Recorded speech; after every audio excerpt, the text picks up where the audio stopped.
Salute, salute, and welcome, my guys. And boy, do we got a great old class today, guys. We gonna do the breakdown. Drake versus Kendrick Lamar. Clearly, J. Cole ain't in it. And Drake ain't got no smoke for J. Cole. I told y'all, yo, this guy is a machine. I told y'all, leave this machine alone, bro. But Drake, he ain't playing, bro.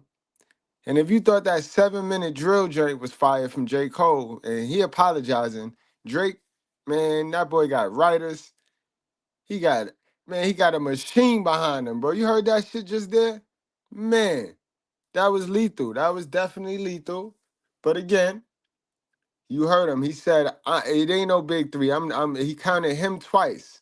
So it's him twice and J. Cole. So he ain't got smoke with J. Cole. So settle down, calm down, settle down. Settle down. Come on, calm down. Relax. You're getting a little out of order here. Settle down. Come on. Right. Now, I mean, we got to calm it down. We know we want everybody to beef. But I told y'all this in our previous video on this topic that J. Cole might just step aside so it don't look like a jump. Because Drake, this is what Drake get paid to do. Drake get paid the big bucks to come right on in and kill the haters. Kill the haters. Kill the people that gotta open their mouth because they stuff not selling.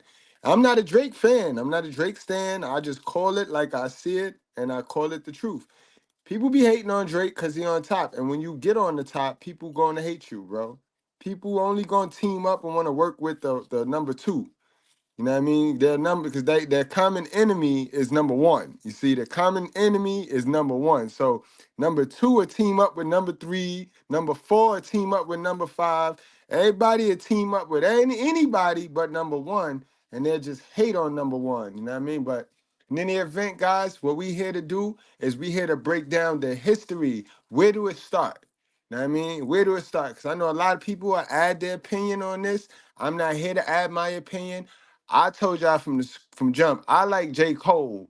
Since my pick graciously bowed out, you know what I mean? I'm gonna graciously bow out and I'm just gonna enjoy the entertainment. I'm gonna enjoy the massacre, you know what I mean? But in the event, let's go from the start. We got to take it from the start, guys. So y'all mosey on in. And guys, please do me a favor, right? The last video that we did over here, it did very well because I asked y'all to hit the like button. In the top right hand is 3 dots.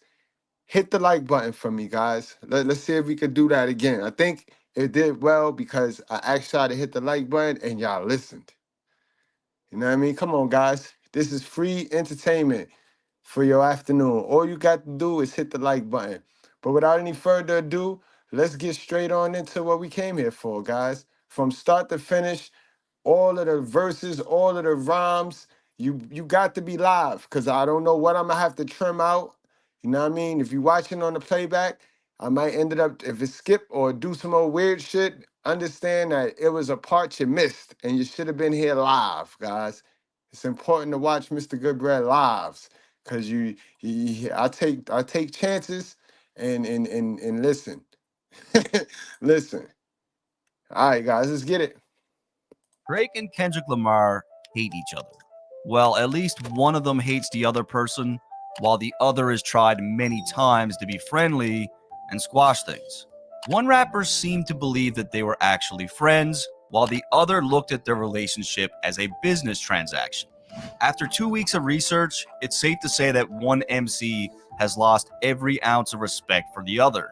You guys really liked my last video where I broke down all the subliminal disses from Drake's new album, so I decided to stick with a similar style. And in my last video, I asked you guys to hit the like button, which is something I don't usually do, but the video did really well, and I don't know if that's why, but just do me a favor and hit that like button again. Thanks. So when it comes to Kendrick and Drake, they weren't always All right, guys, go ahead, do that. That's the reminder, right? Go ahead, do that. Do that. on bad terms. Back in 2011, Drake had already blown up, and Kendrick had yet to release a major debut album. Now, Kendrick was definitely buzzing, but he was far from the star that Drake was. Even back in 2009, Kendrick mentioned Drake on a track, where he pretty much admits that he thinks he's better. Man, my girl split the bucket to KFC. She listening to Drake, and all I can say, damn, these niggas that much better than me, baby. So Kendrick identified really early on that the mainstream hip hop wasn't really his thing. However, on June 16, 2011, Kendrick performed in Toronto for the very first time, and when Drake found out he was in the city, he decided to hit him up so that they could meet. I need y'all to know, this is my first motherfucking time out here, you dig?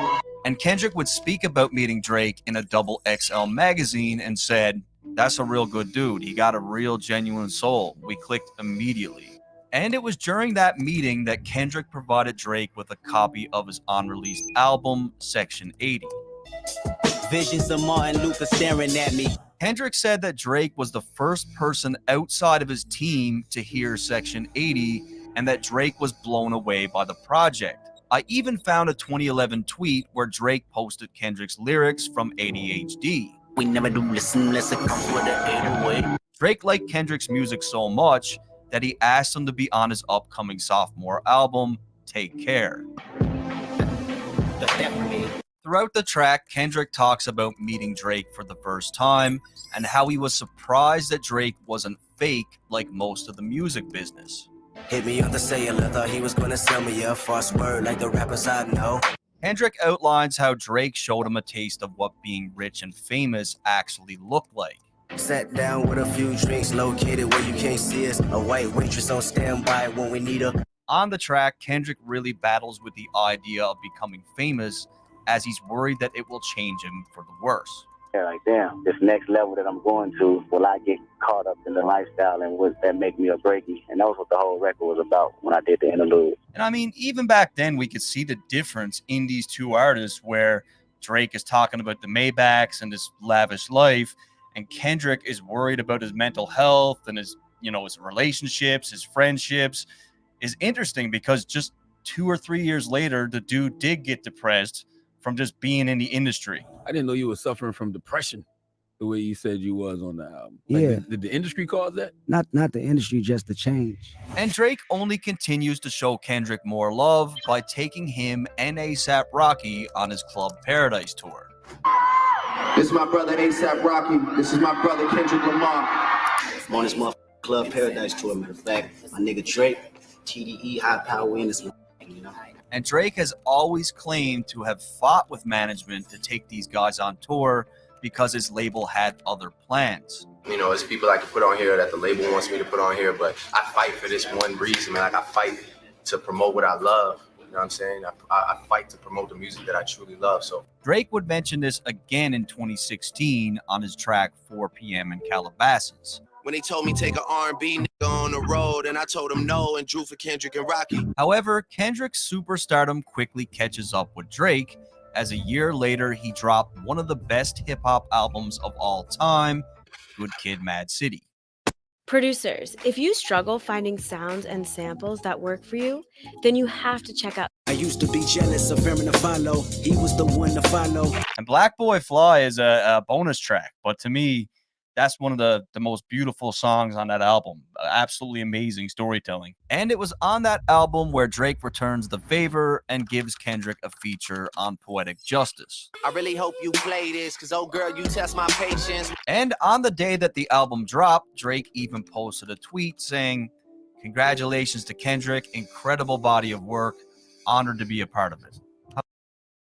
Now, my thing is, where did it all go wrong, guys, squad? Y'all know me, I'm a weirdo. You know what I mean? I be paying attention to social science and psychology, so I don't really be deep into the rap. That's why I'm just reporting, guys. I don't have a dog. You know what I mean? I have no win in this fight. You know what I mean? So y'all tell me. You know what I mean? I see my guy A Skill says Drake, he came in heavy, but at TM Kendrick is way better. A lot of people, in fact, my daughter, when I told my daughter a little while ago, but I was coming on with this, she said that same thing though. She said, damn, Drake came in hard, but Kendrick, she said, but Kendrick. So I don't know. I heard J. Cole, I heard Drake, I heard the Metro Boomin feature that Kendrick did. But y'all tell me, y'all let me know. Know what I mean? I'm a J. Cole fan, like I said. I'm a J. Cole fan. I mean, Zone said people forget J. Cole had Kendrick on his second album too. Kendrick had a lot of help, boy. I know people forget that J. Cole put Kendrick on. J. Cole brought Kendrick to Dr. Dre, put Dr. Dre on to Kendrick Lamar. Yeah. However, even at this point, Kendrick and Drake couldn't be more different in terms of how they approach music and life in general. Really, money really don't make me. I'm learning that now. You know, that's not really my peace of mind, having money. I love Electra Chung's shoulders. You love the shoulders? I just love her. Yo, to jump ahead, in my opinion, what happened was Kendrick, and this is normally what happened, right? The educated lames, they need the street guys for street credibility, right? But the street credibility guys, they need the educated lames for the professionalism and for the mainstream. But see, at some point, the street guys, they don't want to get caught dead to right or seen with the educated lame guys. So they tend to try to shy away without telling the educated lame guy who wants to be down. He wants the street cred. And that's where I think these two separate. I think these two separate there. But guys, we here for the long haul, so I ain't gonna give no more spoilers. You see it for yourself. You follow the story and unwind. We going from start to finish, guys, from A to Z today with these two. So we can know. Shoulders. She's actually blushing as well. She's No doubt about it, they're just two different guys. Next, we get a bit of an inside look on how Kendrick actually sees Drake as a person when the legend himself, DMX, claims that he would love to beat Drake up. Man, I wish it was like maybe 7 years ago, or maybe like 10 years ago, where, you know, catch the elevator, beat him up. And just a few days later, Kendrick was asked about his thoughts on DMX's rant, and he thought it was hilarious, saying that his entire tour bus nearly died of laughter. I'm wondering why these niggas in the front of the bus just cracking up, like hitting walls and shit, just crying. I'm like, what are you niggas talking about? They mute, they stop laughing, right? I just hear X going off on a laptop. Massive. I'm like, what's going on? It's like, yeah, he's going in right now. Now remember, Drake is pretty sensitive, so if he did see that, he probably felt a way about it. So the two would work together for the very last time on one of 2013's biggest hits, A$AP Rocky's Problems. Girl, I know you want this. All right, guys. So that seems like I was spot on.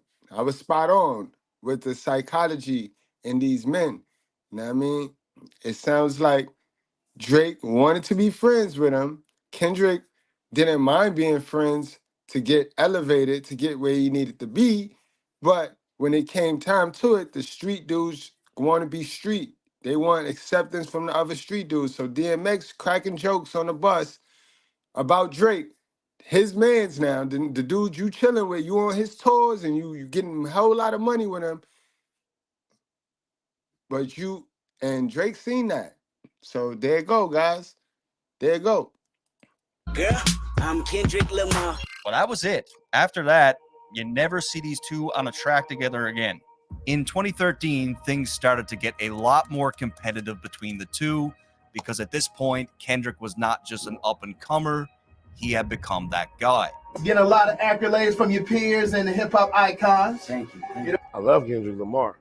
Number one on that list, Kendrick Lamar, what's up? The hip-hop savior, it seems like. Woo! And let's not forget, Drake is still Drake. He had a phenomenal year also. Shout out to Hamilton. Shout out to Toronto one time. Like, the best rap album goes, and they said take care of it. Oh my God. Let's go. Given the success of both artists, the media and fans started to debate who was better, and Kendrick started off the year with a bang when he was awarded MTV's hottest MC in hip-hop. And we went through about 15 of them, narrowed it down to 10. The 10 became 5, the 5 became 2. and you, Kendrick Lamar, are the hottest MC in the game, according to the MTV Brain. And most of Kendrick's hip-hop friends seem to be happy for him. I heard you're not happy about that. Nah, I wasn't until I found out who's number one. They made my man number one, K-Dot, Kendrick, so I'm straight with that. However, Drake was one person that certainly did not send any sort of congratulations to Kendrick. What about your rap peers? Did they call? I know it's kind of competitive, so did they say congratulations? Rap peers, he Cole. Okay. Yeah, that's about it. And I mean, at this point, Drake's at least got to be thinking, like, this guy's starting to become a problem. He's getting a little bit close now. And Kendrick's winning streak was just beginning, as 2 months later, he cleaned. And that's why J. Cole feels so bad about dropping his diss song, his 7-minute drill song, because J. Cole, you never wanted no smoke from the jump. You not built like that, you know what I mean? And you guys that's not built like that and not designed like that, y'all need not let people get inside your ear. Y'all need not fold to the peer pressure and to the people just trying to gas you to do dumb stuff that you not built for. Because at the end of the day, we all get choices, then there's decisions, and then there's consequences. So if you let people make decisions for your choices for you, they don't get to deal with the consequences. You still got to deal with the consequences. So J. Cole, you should don't learn from your lesson, J. Cole, and stay out of it. Stay in the child place. Up at the 2013 BET Awards, winning the Best Male Hip Hop Artist over Drake. I came up in that same county building, food stamps, welfare, Section 8. And this time, I did find a tweet from Drake where he congratulates Kendrick on the win. Congrats to Kendrick as well. Nothing was the same. With all that said, things were about to change. August 12th, 2013 was a special moment for hip-hop. To this day, it still stands out as one of the most exciting things to happen in the last decade. On Big Sean's Control, Kendrick let everyone in hip-hop know just how competitive he was when it came to that #1 spot. This is how we made That's our workflow crazy. better than ever Kendrick with is- Monday. Kendrick a little beastie. I see that Kendrick a little beastie right there. Kendrick don't play too, so I'm waiting to see his response from this. I'm waiting to see how he responds. I'm usually homeboys with the same niggas I'm rhyming with, but this is hip hop and them niggas should know what time it is. And that goes for Jamaica, Big Crit Wale, Pusha T, Meek Mills, A$AP Rocky, Drake, Big Sean, J Electron, Tyler McMillan. I got love for you all, but I'm trying to murder you niggas. Trying to make sure your core fans never heard of you niggas. They don't want to hear not one more noun or verb from you niggas.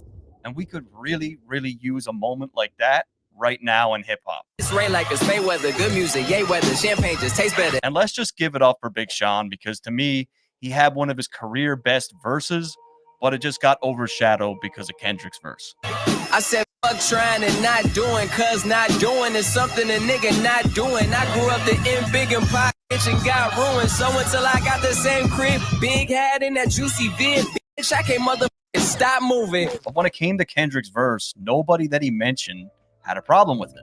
K-Dot and them niggas, that's fam, yo. I think hip hop need this shit, man. You know, I knew what it was for hip hop culture. I knew how important it was. He said my name, like he said my name. He said a couple people's name, and he said he's the best rapper. I say I'm the best rapper every song I'm on. Yeah, but he wasn't coming at him in a disrespectful way. He's coming at him in a competitive way. So for me, it's one of those things where I appreciate. I didn't take it necessarily as a diss. Hip hop is competitive, but I am a competitor. Wait, sorry. Nobody had a problem except for Drake. I just like, I don't know. It just wasn't real to me. It's like, I saw him after that and it was just like love. So it's like, was that real or was that just like for the people? You know what I mean? I think it's a sparring kind of sport. Yeah, but at the same time, it's like, then let it be real then, I mean, because those were harsh words, right? So it's like, you can't just say that and then see me and be like, yeah, man, what's up? Pretending like nothing ever happened. Like, that's not real. And this right here. Drake, you gotta watch. You gotta unhook from social media and the television. Everything ain't always beef, and you ain't always gotta go. You could tell Drake watched a lot of action movies, and why did that bother you so much, Drake? And that's why I seen it in the chat earlier. They said it. You should. This is why you gotta nip stuff in the butt when you feel a way about somebody. Don't let shit linger, guys. Address it. address it. Don't let shit linger, because then that person rents space in your head and controls you. You be making choices and decisions trying to spite the other person that you should not be making. So you see how much control you give the other person? Nip it in the bud, bro. But Drake, you way too soft, man. Drake, the leader of the soft guy movement. Drizzle, drizzle, Drake. Drizzle, drizzle. Here's a perfectly good example of why people call Drake soft and emotional. You can't act this way and then sit back and wonder why people are labeling you as such. Like, this is why. And it's interesting because when Drake came into the game, he seemed to understand that competition came with the genre. It's a great thing though to be competitive with those guys because you're always pushing yourself. I mean, and look, Drake was not a rapper that you could just push around. He did go toe-to-toe with people before. Back in the day, a Toronto rapper by the name of Aristo seriously tried to end Drake's career, and it didn't end well for this guy. And it's the room of resolution, I'm finishing it in here. If I copy Button's flow, you mimicking his career. it was good riddance. It was lights out. It was a body. And that's what it was, man. And that's why good riddance. And what happened? Good riddance, right? Bye. I remember when this dropped because it was all over the hip-hop blogs in Canada. And yeah, we did have hip-hop blogs in Canada in 2009. They did exist. With all that said, Drake dropped Nothing Was the Same, and we get to hear the first subliminal shot for Kendrick. On the track titled The Language, Drake immediately starts out with a shot. I don't know why they've been lying, but your shit is not that inspiring. So when Kendrick's Control verse dropped, Drake stated on multiple occasions that he did not find the verse impressive, that he thought it was for shock value, and that it would soon be forgotten. But it was real cool for like, you know, a couple weeks. But like, if I asked you, for example, like, how does that verse start? One of Drake's more notable claims was that Kendrick had a great first album, but he questioned whether or not he could do it again. And as far as Kendrick goes, like, I can't wait to see what he does, because now it's time to show and prove. And consistency it's been one album. Consistency is like, you need more than one album. You know what I'm saying? So it's like, it's time to show and prove. And Drake claimed that he was all about putting out memorable bodies of work as opposed to creating moments. When it comes to competition, I'm more worried about consistency. I'm more worried about bodies of work. However, Drake continues to send some more shots. Any nigga that's talking that shit just to get a reaction. Again, Drake refers to Kendrick as someone that wrote the Control verse to get attention. I am the kid with the motor mouth. I am the one you should worry about. A motor mouth is defined as a person who talks quickly and continuously, often without considering what they're saying. In this case, someone that raps fast. Is clearly about Kendrick. Talking that shit with your back to me, just know it always get back to me. So outside of the DMX comment, there were some other interviews where Kendrick had laughed at Drake's expense. I heard about you touring with Drake. Yeah. I was like, that's dope, that's dope. And I was like, well, I hope he doesn't hang with Drake too hard, because Drake isn't exactly doing what we thought he would, what many of nerdy backpackers like myself thought he might be doing a few years ago. Right. And honestly, man, at this point, I would not be one bit surprised if Kendrick said something behind Drake's back and it got back to him. Like, I wouldn't be surprised at all. At the 2013 BET Hip Hop Awards, Kendrick decided to throw some gas on the fire. He went into the awards with the most nominations at 14, and Drake was a very close second with 13. However, Kendrick would be the man to come out on top, winning Lyricist of the Year, MVP of the Year, Album of the Year, and Feature of the Year. Drake also came out with a handful of awards for Best Hip Hop Video, Track of the Year, and People's Champ. However, it would be Kendrick again that stole the show. Yeah, and nothing been the same since they dropped Control and tucked the sense of the rapper back in his pajama clothes. Ha ha, joke's on you, high five. I'm bulletproof, your shots will never penetrate. Pin a tail on a donkey, boy, you been a fake. So, pretty self-explanatory. Kendrick uses Drake's album titled Nothing Was the Same to call him out for being sensitive regarding the Control verse. And this whole thing got a lot of people excited, and just the very next day, Sway asked Kendrick if the bars were meant for Drake. Was people want to know, was that directed towards Drake or anybody in particular? That was just us having fun as usual. Uh-huh. But Drake did not seem to think so, and just a few weeks later, he came with some more subliminal shots on a future track titled Shit. And that's the name of the song, Shit. But I always liked this record. Here's the big secret about women. We want you to flirt with us. We even want you. Took niggas out the hood like I'm from there. So you know it's all good when I come there. I hear you talk about your city like you run there. Then I brought my toy to your city. You my son there, nigga. And to me, this is one of the best subliminal shots of the whole saga. Like, Drake sounds like Jay-Z here. It's a very Hove-like thing to say where he's just completely sonning Kendrick. So it's been known that Kendrick puts on heavy for the West Coast, claiming that he's the king. But Drake refers to him as his son because Kendrick went on his first big tour with Drake, and of course they had some shows in California. At the time, even Kendrick admitted that he was not used to these large crowds. The transition of me doing the 2,000 venues I've been doing back then is a little sketchy for me doing this 10,000. I got to really work with magic.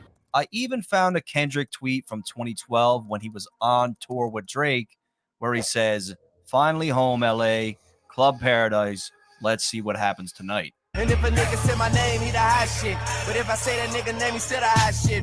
Lucky I don't fit into the gossip. So this one clearly a reference to Kendrick's Control verse. A lot of MCs responded to Kendrick with a verse of their own. And Drake is basically claiming that given the fact that he's a bigger artist, if he says Kendrick's name, he's just doing him a favor. And this next one's not even a diss. I just want to show you guys my favorite line from the song. And niggas ain't got a grill, still ice grill hating. I know you already know Mike Will made it. Just looking at the numbers, nigga, I feel amazing. I'll call Michael Jordan up and Mike Will make it. I'm the young rat. You know, he just signed a deal with Jordan. Mike Will made the beat. Shit's fire. Come on. However, just a few days later, an issue of Vibe magazine was released, and Drake talks about Kendrick again, stating how he didn't like how the Control verse messed with the rollout of his album. Where it became an issue is that I was rolling out an album while that verse was still bubbling, so my album rollout became about this thing. Drake then continues to position himself as someone that is above anything that Kendrick has to say. He's hungry, so he's going to do what he has to do, like the BET cypher, but again, it's not enough for me to go. I have to realize I'm being baited, and I'm not going to fall. Jordan doesn't have to play pickup to prove that he can play ball. No offense. Now, at this point in the story, we're about to witness one of the biggest upsets in Grammy history. At the 56th Annual Grammy Awards, Kendrick lost the Hip Hop Album of the Year to Macklemore and Ryan Lewis, and rightfully so. People were outraged. Macklemore and Ryan Lewis. All you got to do is look at Pharrell's face, because it says it all. He's just trying to get off the stage as quickly as possible. Like, why did they get me to do this? And Macklemore, feeling the heat, decided to text Kendrick afterwards and say that he felt he should have won and that he got robbed. And it would have been a nice gesture if he didn't take a screenshot of the text and post it on social media for everyone to see. And just a month later, Drake gave his 2 cents in a Rolling Stone interview. You won. Why are you posting your text message? Just chill. Take your W, and if you feel like you didn't deserve it, go get better, make better music. It felt cheap. It didn't feel genuine. Why do that? Why feel guilt? You think those guys would pay homage to you if they won? To name just Kendrick? That shit made me feel funny. No, in that case, you robbed everybody. We all need text messages. Now you guys tell me, does Drake seem like he's defending Kendrick in this article?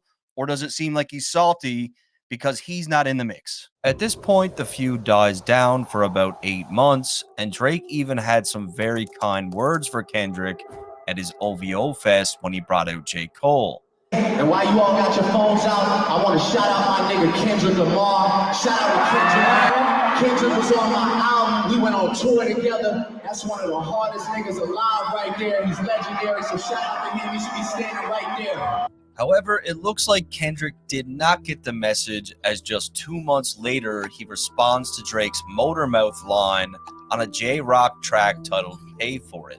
I tell them all the hell, King Kendrick, resurrecting my vengeance, been dissecting your motor mouth till I break down the engine. Clearly a response to Drake's Subliminal on the language. Again, Kendrick inserts himself as the king, and he doesn't seem to think that Drake can go to distance with him. And it will be just 2 weeks later where Kendrick gets asked about this alleged diss. You know, a lot of rumors are with the Drake thing. Like, you know, did you really bring the Drake thing back with the J Rock single, or what's that about? Well, what? I ain't hear about the Drake feud. Or, Look at them going. Damn, man, you're disgusting. I think that's people digging in. That's people digging in way too far. Once again, we're all reaching, and it's not about Drake. And just a few days later, Kendrick would get asked about his now year-old Control verse, and this time he said that all the people that mattered understood it, and for the people who didn't, they don't matter. The people that respected, was people that knew the deal. Yeah, what's the important people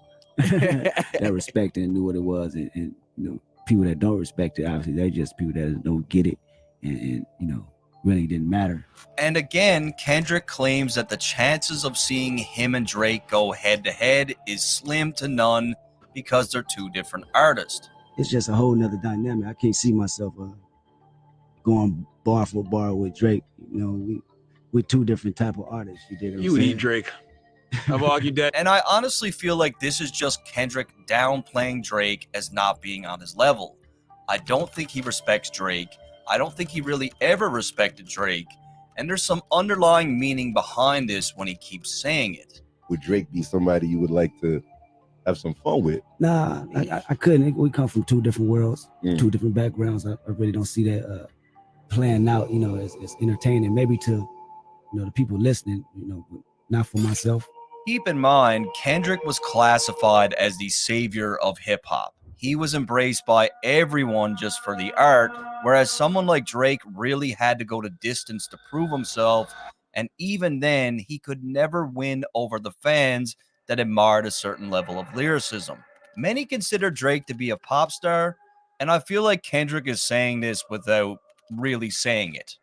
YouTube Music is a music app with over 80 million official songs. That's so many songs you could keep listening until you're...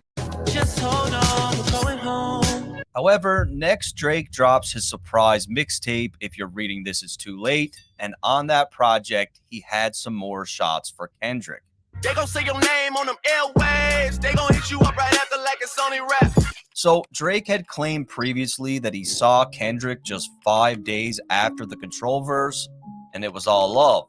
I know that verse had no malice behind it because I saw him 5 days later at the VMAs and it was all love. And at this time, Drake was the talk of the town because this surprise project made a big splash. So just a few weeks later, Kendrick decided to shake things up and finally dropped his long-awaited album by surprise as well. And when I wake up, I recognize you looking at me for the pay cut. Bahamas, I be... Naturally, fans and the media pitted the two albums against each other. Kendrick, bruh, how do you let Drake drop a mixtape that goes harder than your album? A freaking mixtape. Not gonna compare Drake and Kendrick anymore because they're not even playing the same sport right now. Kendrick is in his own league. And comparing these projects makes zero sense. It's apples to oranges. Drake's project was great for club DJs, gym playlist, cruising in the car, whereas Kendrick's album touched on real-world issues, was chanted during protest, and is looked at today as one of the greatest hip-hop albums of all time. However, Drake wasn't done as he let another one go on the Game's track 100. I would have all of your fans if I didn't go poppin'. I stayed on some conscious shit. Again, Kendrick had just released To Pimp a Butterfly, his most conscious album to date, and Drake is basically saying that he could do that style if he wanted, but he's on a different mission with his music. Also important to note, the video for this track was filmed in Compton, so Drake is saying all this while in Kendrick City. I'm in the club every time that they play the competition. If they even play the competition, then I seen the response they get. Now, the Game was asked about this, and he didn't seem to think it was a shot at Kendrick, but he also didn't count it out. Drake was taking subliminals at Kendrick on that song, and Kendrick caught it and wanted to return something. I think that would be great for hip-hop. However, one of the worst things to be exposed for as a rapper was about to happen to Drake. On July 22nd, 2015, Meek Mill took to Twitter to expose Drake for having ghostwriters. 10 bands, 50 bands, 100 bands, man. I can remember having a conversation with my little brother on the phone, and we were both saying, like, there's no way. There's no way that Drake has ghostwriters because he's too good of a writer himself. It just doesn't make sense. But boy, were we wrong. Okay, 10 bands, 50 bands, 100 bands, man. Did you hear the reference tracks? Line for line, word for word. And that been my whole argument, guys. Don't forget, for those of you just coming in, hit that like button in the top right 3 buttons. Hit that like button, guys. But that been my whole argument, yo. You might as well just leave Drake alone, bro. That's you playing with it against somebody who's taking HGH, bro. Just leave Drake alone, bro. Let him do what he do, bro. Let him do what he do. Don't even bother with him. Word. This is bad. No, it's a terrible time to be a Drake fan. Shortly after Meek's tweets, the reference tracks would leak to support the ghostwriter allegations. And now we get back to Kendrick, who just a few months earlier made reference to rappers with ghostwriters on his single King Kunta. But a rapper with a ghostwriter. What the fuck happened? I swore I went down. So basically, Kendrick found out about this ghostwriting shit months before we did, and months before it even got exposed. And Kendrick is basically saying, like, I know what you've been up to, buddy. I'm not going to say anything, but I know. With all that said, as everyone knows, Drake responded to Meek Mill with a now legendary diss record back to back. Back to back like I'm Jordan 96, 97, whoa. And being a day one Drake fan, for me personally, I was never more proud of Drake in his whole entire career than when he dropped back to back. The new record, back to back, tough tune. Tough tune. But once again, Kendrick responds to Drake just 1 month later on Dr. Dre's Compton album. But still I got enemies giving me energy, I wanna fight now. Subliminal sending me all of this hate, I thought I was holding the mic down. In this one, Kendrick references Drake's recent track, Enemies. Got enemies, got a lot of enemies. Kendrick is once again talking about how Drake keeps going the Subliminal route, which at the end of the day is really no different from what he's doing, but he didn't stop there as he did it again on another song from the same album. They liable to bury him, they nominated 6 to carry him. The beef is on his breath, inheriting the drama better than the great white. Cause this is life in my aquarium. The words "they nominated 6 to carry him" could potentially be a Drake reference, given the fact that Toronto is referred to as the 6. And if this is the case, Kendrick is basically saying that everyone seems to think that Drake is his greatest opponent, but that he's a great white and that this is his aquarium, aka he's the king of hip hop. And you ever look back on any and feel like you'd like to change any of the things that you've written, or it'll be me saying I want to go deeper. I should have went deeper.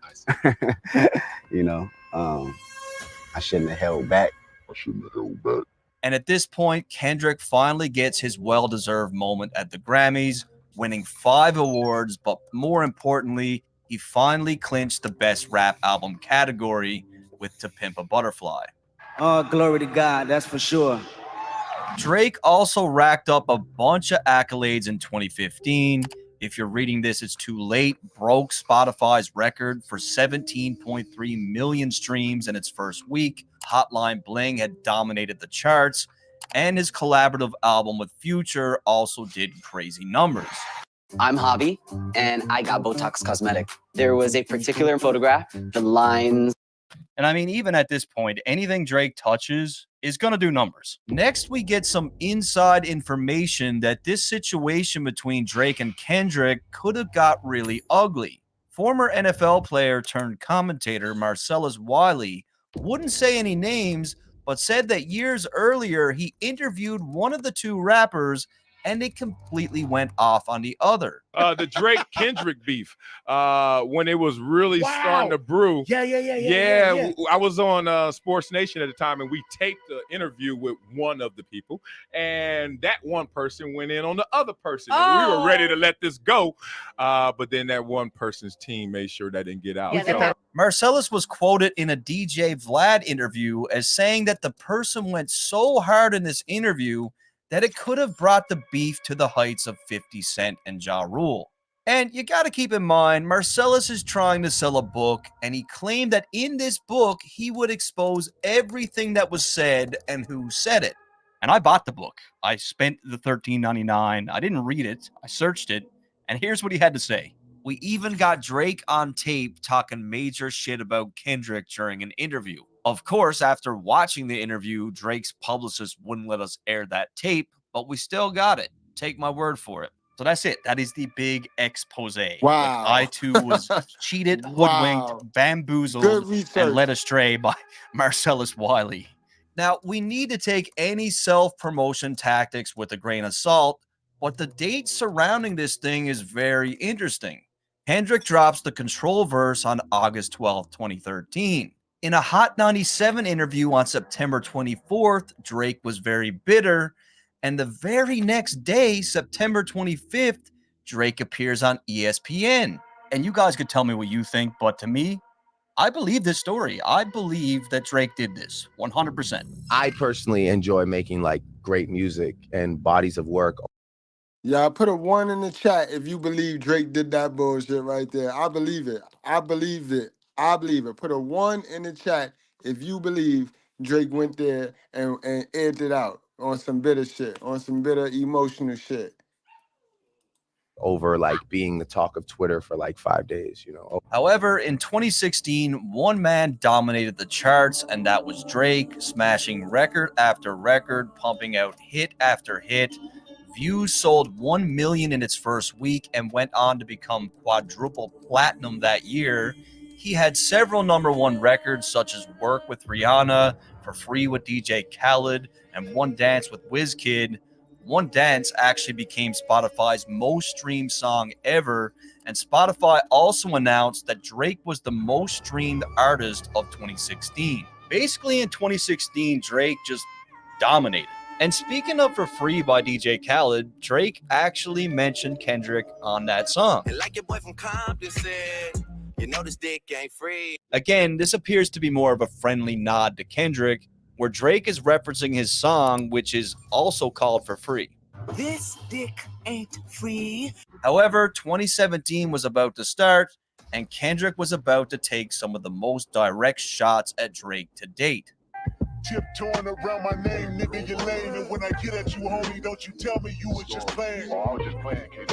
What's most interesting about this track in particular is the timing of when Kendrick put it out. Drake had just dropped his project More Life, which was mostly a happy-go-lucky summer vibe that contained no shots at Kendrick whatsoever.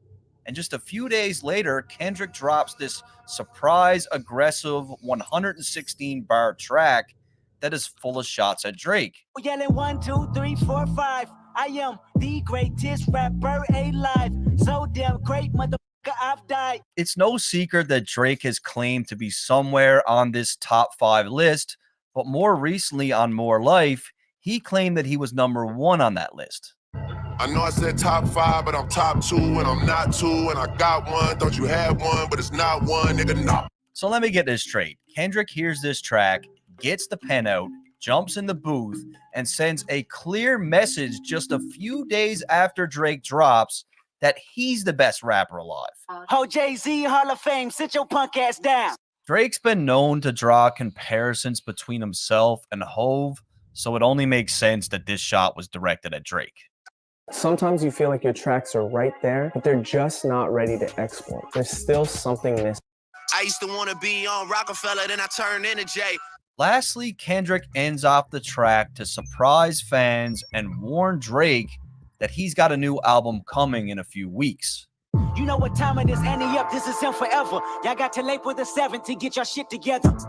Kendrick was really strategic in releasing this track as it took most of the attention off Drake's project. And to add insult to injury, his fans flocked to Drake's Instagram account and spammed the number 4 in Roman numerals.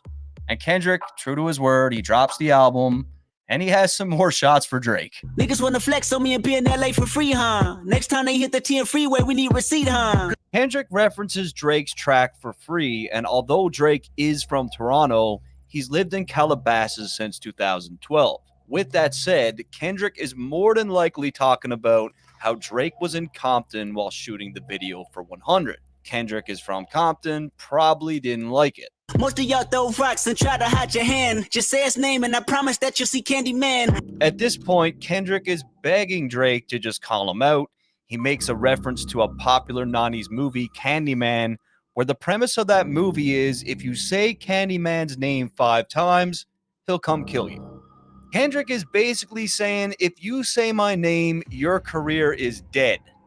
And I think Kendrick has something on Drake, something scathing, something that Drake doesn't want to see exposed. We've already seen Drake a couple times now try to dead this thing. There's more coming. But yeah, Kendrick keeps going. And Kendrick seemingly mocks Drake's style of music on his song God. You feel some type of way, then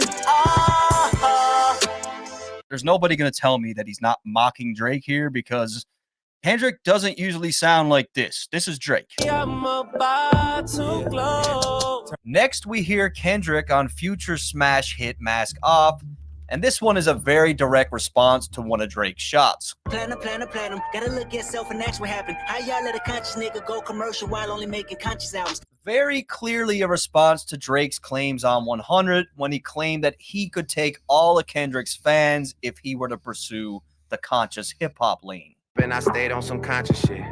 But Kendrick had proven time and time again that he could have commercial success and be conscious at the same time.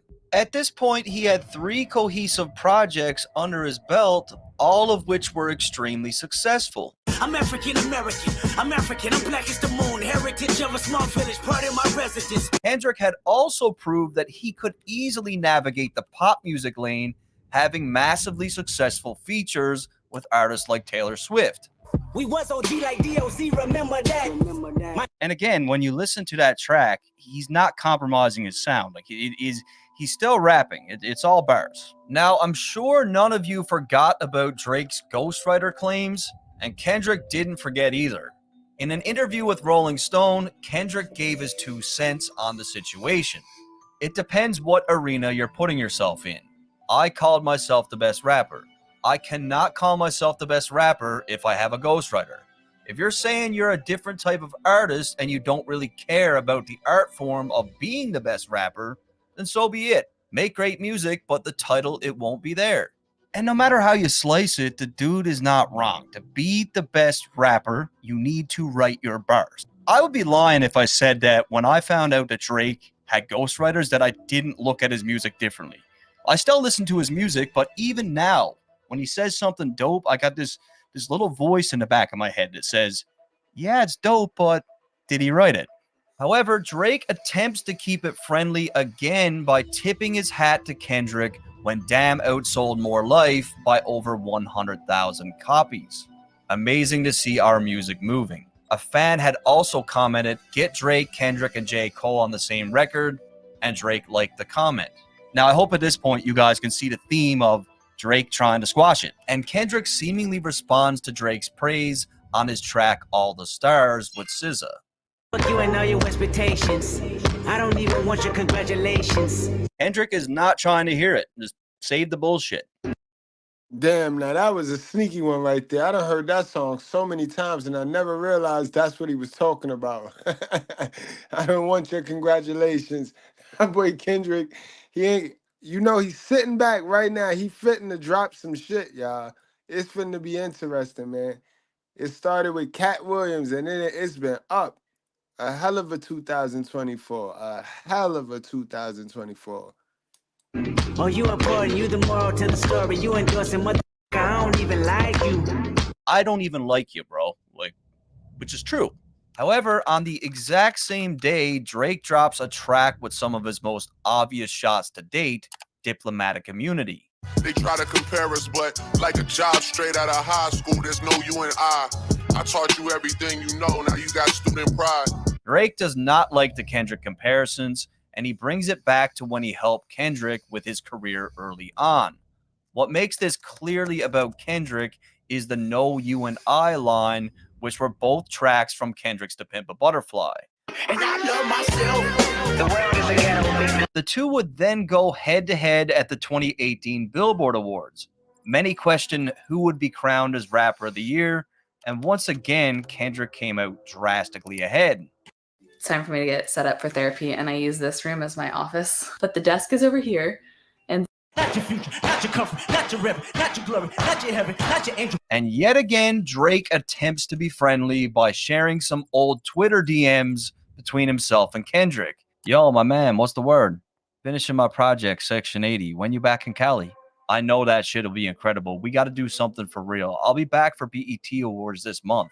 And this could be one of two things, really. Like, Drake could be saying, look, man, we used to be cool. Like, remember? Can we get back to that? Or he could be just throwing this back in Kendrick's face again, that he's the one that gave him a start and, like, I put you on, remember? Regardless of the reasoning, Drake still had another subliminal for Kendrick on Sandra's Rose. Bury me and I'll be born again. I walk in godly form amongst the mortal men. Again, Drake makes reference to another track from To Pimp a Butterfly with the words mortal men. In this one, Drake continues to insert himself as being a caliber above Kendrick. But I don't know. I'm no mortal man. And Drake ends off the year with even more compliments for Kendrick in a Rap Radar interview. I have a lot of respect for, the other two guys that I'm constantly, up against, which is like Cole and Kendrick. Three-headed monster. Yeah. So I have a lot of respect for those guys because they also continue to, stay true to what we started with, and finding new ways to do it. However, things go quiet in 2020. Keep in mind, Kendrick wasn't releasing any music, and fans started to question if the feud was over. I don't think that the Drake-Kendrick tension is dead. I think that last decade, they fought as long as they could fought, and the decade ended without us having a decisive winner. And I don't think either of them have gotten off of that. And people call Joe crazy all the time, but Joe Budden is right about a lot of shit. He is. And while Kendrick has gone ghost, nowhere to be found, Drake completely dominated the music business. I'm talking about Oprah's Bank Account, Tootsie Slide, Nonstop, In My Feelings, God's Plan, Nice for What, Pop Star, Life is Good, Chicago Freestyle, Laugh Now, Cry Later.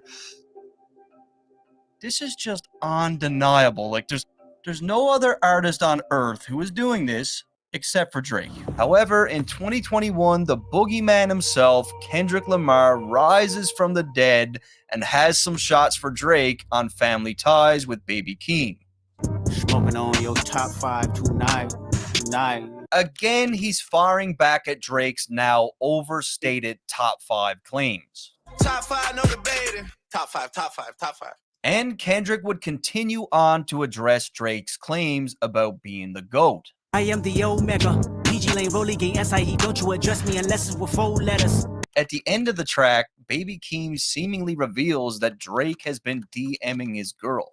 Number 2, DMing my that's cool, that's why. However, just a month later, Drake would reply to Kendrick again on his song No Friends in the Industry. Debating who to go.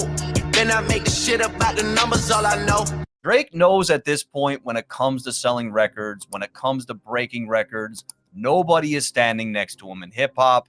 He simply dominates on a commercial scale. With all that said, Drake was now celebrating 10 years of Take Care, and he decided to share an old photo of him and Kendrick.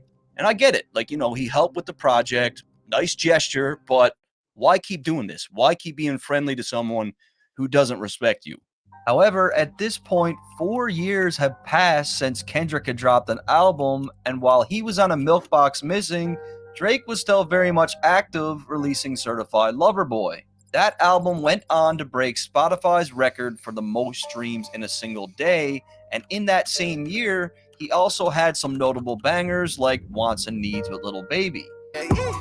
Come with a classic, they come around years later and say it's a sleeper. But finally, after 5 fucking years, we get the Kendrick album. Rain on me, put the blame on me, got guilt, got hurt, got shame on me. And sadly, a lot of people did not like this album. I'm not one of them. I absolutely loved it.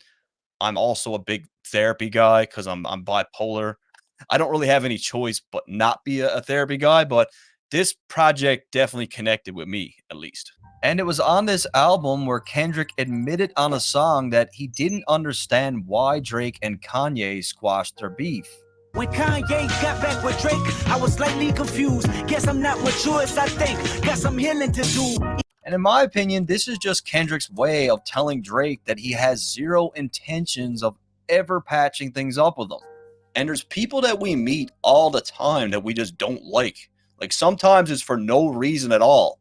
And Kendrick's got a reason. Next, Drake gets extra petty by releasing a dance album, Honestly Nevermind, on Kendrick's birthday. If I come around you, can I be myself? Drake knows damn well that Kendrick is the last person that would ever release a project like this one. And what better way of saying, look at how versatile I am, than by dropping a project like this on his birthday. Now, I don't think this little stunt bothered Kendrick at all, but it was still pretty strategic from Drake. But Drake was not done yet. On a track with Lil Uzi, he took some really obvious shots at Kendrick. Fake woke niggas, fake beat. You ain't no favor for me. Gave your ass a little sneak peek, yeah. Now you gotta take a back seat. So just a few months earlier, Kendrick had very similar wording on his N95 track. Take off the fake deep, take off the fake woke, take off the I'm broke, I care. Drake is insinuating that Kendrick is more or less running a grift when it comes to what he's saying in his music. He's basically claiming that Kendrick doesn't really stand by or believe what he's preaching, and he also reminds Kendrick that he's the one who put him on. What made this reference even more obvious is the line, "Now you gotta take a back seat," which is clearly a reference to Kendrick's backseat freestyle. My mind is living on cloud nine, and this 9 is never on vacation. And just like me, it looks like Drake really enjoyed Kendrick's new project as he showed up in the audience at Kendrick's show in Toronto. Again, Drake knows what he's doing. He knows the blogs are going to pick this up. The question is, was he there to show love or was he there to play chess? I mean, at this point, based on the history of Drake's friendliness, I'm just going to chalk it up to him just trying to be cool with them again.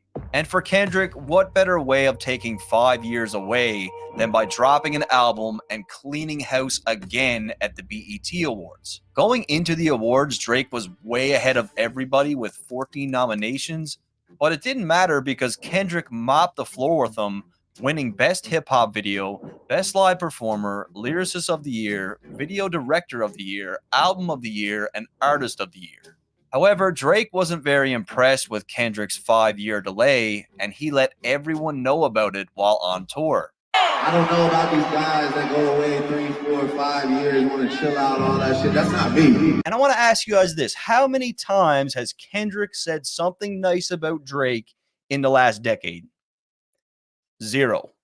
Fucking 0. It's all been Drake. We've got 7 or 8 examples here in this video of Drake complimenting Kendrick, saying that he wants to do music with him, reminiscing on old times, just being friendly with them, and Kendrick has said fucking nothing. That got to tell you something. The guy did a good job. He did. He did a good job with that. It came across my feed. Good to see it edited correctly. Yeah, what's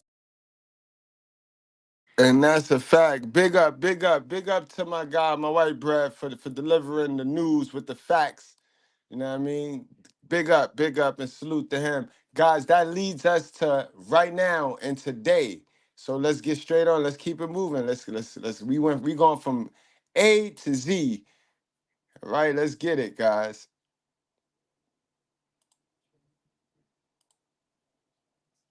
ask away? Do you think Kendrick Lamar believes he is the greatest rapper alive right now? Yes. Okay. Yes, sir. I don't need another fake friend, dog. Can't be about a whole couple sharing, dog. Might have a rapper girl, but she ain't Drake yet.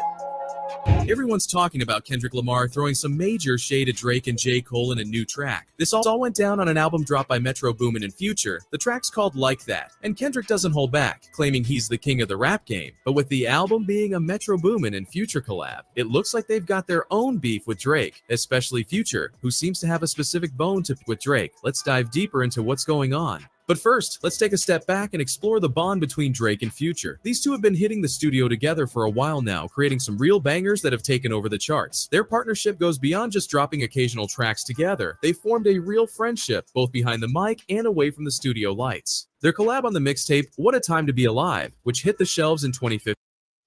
Want to know how I took my business to the next level? It's simple. It's Shopify. Shopify 2015 was a game changer. It wasn't just any team up, it was like a summit of rap royalty, with both artists bringing their A game. Tracks like Jumpman turned into instant classics, cementing Drake and Future's reputation as a rap powerhouse duo. And they didn't stop there. They've kept the hits coming, featuring on each other's tracks, and proving time and again that their musical chemistry and respect for each other run deep. What's that? We gotta cook that up. That too. It's already cooked. Top secret. Yeah. My brother. Top secret. FVG OVO. Joe might be cooking back up again. That's what I heard. Yeah, we got it. You know what I mean? We're always working. We're always working. Drake and Future have lit up the world of rap together, from electrifying performances on global tours to dropping singles that have fans hitting replay over and over. Their collaboration has been a major win for the music scene, showcasing not just their talent, but how well they complement each other. Their teamwork shines, whether it's Future's hard-hitting trap beats blending with Drake's smooth delivery, or both artists locking into the kind of catchy choruses that stick in your head for days. This rich history of collaboration makes you wonder, when did the atmosphere shift between Drake and Future? For many fans, the subtle digs artists sometimes sneak into their tracks have flown under the radar. However, a closer look reveals the drama might have started with Drake's cryptic lines in his music, sparking widespread speculation. Initially, fans and critics alike were puzzled, throwing out names like Metro Boomin and The Weeknd as possible targets of Drake's verses. Yet those guesses didn't quite add up, especially with Drake's pointed lyric, "What happened to the nigga claiming OVO? We traded him." This line alone fueled speculation and debate about the real subject of Drake's veiled messages. The rumor mills began to spin, fueled by whispers that Metro was bad-mouthing Drake to a woman. This might seem like a stretch until you remember the tight-knit circle these artists and their acquaintances move in. It's not hard to picture how Drake could have caught wind of these comments, sparking lines in his music like, "Let me kick it basic. Ain't got love for the boy, so they fake it. Crack a couple jokes to some is on some snake shit." These revelations paved the way for Drake to drop even more direct lines, hinting at, "But if I send a verse to they act, then they'll take it. Shoot a video, arm around me like we aces, or pop out at my shows, jump around with me on stages." Since Metro Boomin and Drake hadn't recently collaborated in such ways, but Future had, it started to become clear who Drake might actually be referring to. This layered narrative between the lines of Drake's verses paints a complex picture of the relationships within the rap industry. Drake's concluding lines threw everyone for a loop, especially when considering the tone he maintained throughout the verse. But suddenly, it all clicked when understanding that much of this beef might revolve around a woman both artists were involved with. Drake hints at this with, "Might have f***ed a rapper girl, but you ain't f***ed Drake yet." Might have f***ed a rapper girl, but she ain't Drake yet.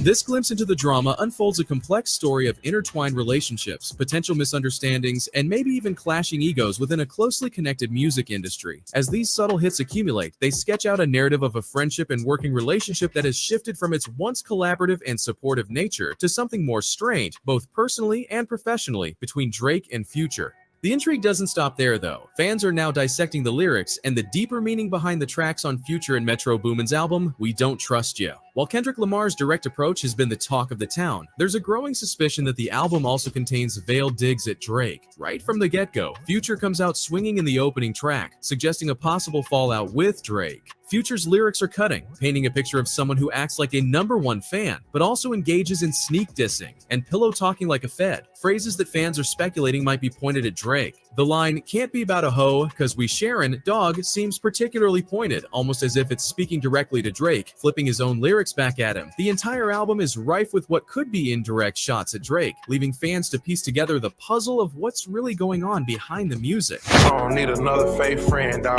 Can't be about a hoe, cause I'm sharing, dog. The buzz about a potential feud isn't coming out of nowhere. There's been talk that things between Drake and Future started getting tense after Drake chose to focus on his collaboration album with 21 Savage, Her Loss. To stir the pot even more, Metro Boomin seemed to have his own beef with Drake. This became apparent last December when Metro shared his thoughts on the music industry, hinting that Her Loss getting more spotlight than his projects felt unfair. Drake responded to Metro with some cryptic comments, but the conversation did not end there. Even though Metro later attempted to dismiss the possibility of any real beef on social media, the situation remains unclear, leaving fans to read between the lines. Given Future and Metro's close relationship and history of working together in the studio, it's not unreasonable to believe Future is channeling both his and Metro's grievances in his verses. This drama has deep roots, as Future was reportedly kicked off Drake's tour for making some less than stellar comments about Drake's album. They appear to have smoothed things out, collaborating on tours and tracks after that. However, the most recent lyrics and exchanges hint at some underlying issues that may not have been fully addressed. So, We Don't Trust You could be more than just a catchy album title. It could indicate a deeper conflict in the rap world, particularly among Future, Metro Boomin, and Drake. As fans, we're left to sift through the lyrics of their songs, social media posts, and old interviews, hoping to piece together the true story behind what could be one of the most complicated disputes in the rap game today.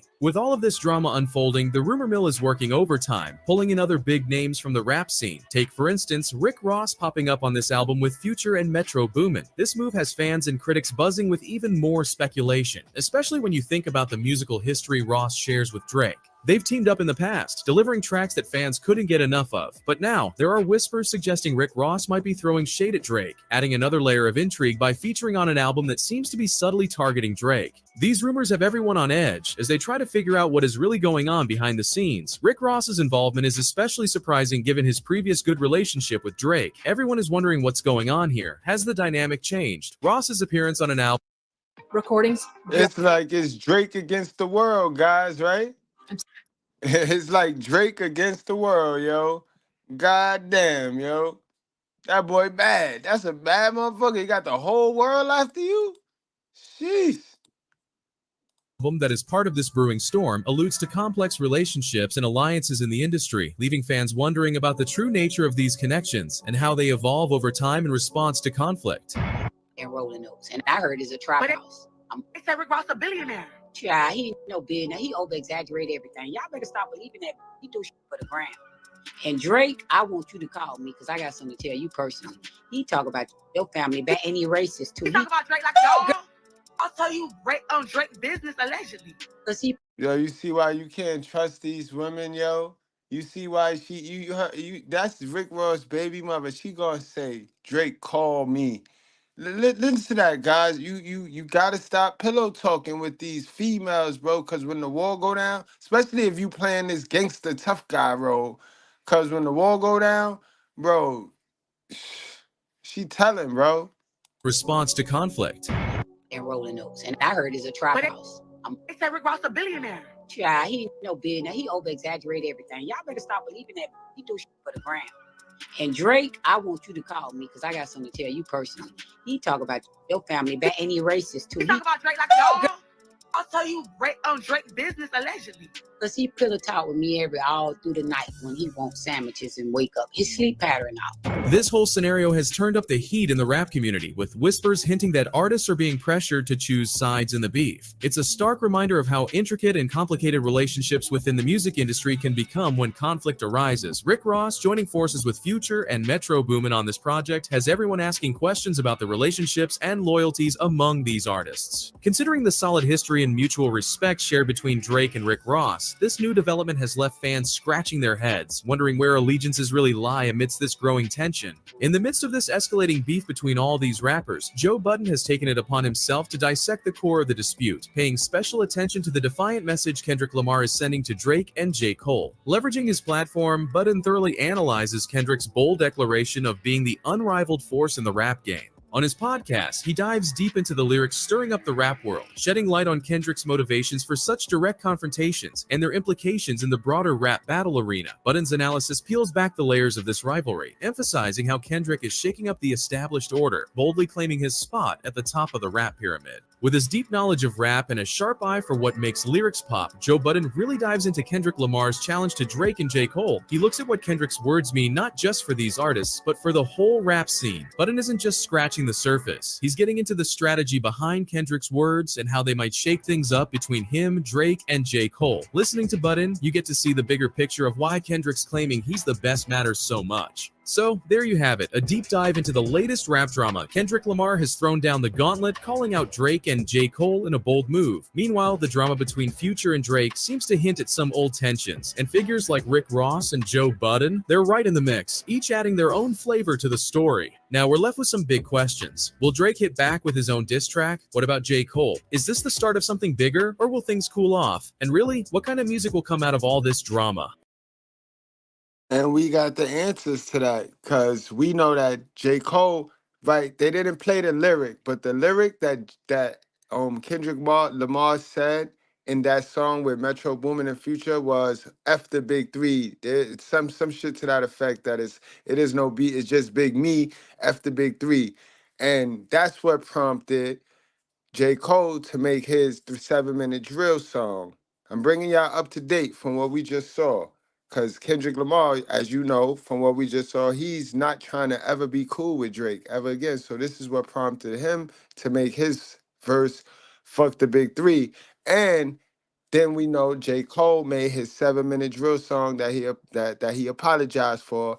And then y'all stick around because I will be exiting with the new Drake diss. So now it's on Kendrick Lamar. After the Drake diss, it's on Kendrick. The ball is in Kendrick court. But y'all thank y'all for coming out. Toxic Rain Scandal, much love, man. Much love for the 7 months membership. This is great content. Can't wait to hear more. No doubt. No doubt. We'll be following up. So when Kendrick drop his diss song, we'll definitely be breaking that thing down. And you asked what channel was that? That channel was my white bread. That was my own. What is the dirt? What is the dirt, y'all? So y'all could go check them out for more content. If y'all want more breakdowns and stuff like that. Salute to everybody in the chat. You know what I mean? Yes, you're right. To be the best, you got to be consistent. Much love to the praying man. Praying man, y'all, I'm going to get you a wrench. If you can, if you can, stop by the community tab and just drop a bread loaf in the community tab so I can get you a wrench. You know what I mean? All right, guys. Much love, much appreciation. Again, and after the Kendrick song, Drake dropped this. You know what I mean? So let's get into that.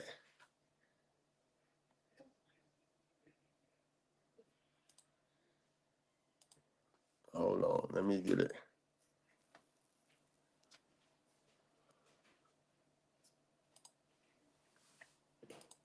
Guys, if you can, hit that like button. If you new over here, make sure you hit that like button.